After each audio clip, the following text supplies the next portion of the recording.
আসসালামু আলাইকুম।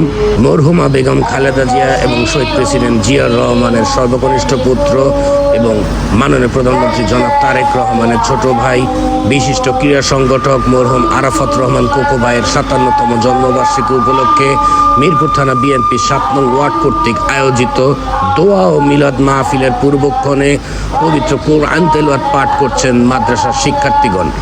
উক্ত অনুষ্ঠানে উপস্থিত ছিলেন মিরপুর থানা বিএনপির সম্মানিত যুগ্ম আহ্বায়ক আবু রাসেল চৌধুরী মিঠু ভাই, 7 নং ওয়ার্ডের সম্মানিত সভাপতি মোহাম্মদ শামীম ভাই সহ 7 নং ওয়ার্ড বিএনপির আমরা সকলে। চলুন পবিত্র কোরআন তেলাওয়াত পাঠ শুনি।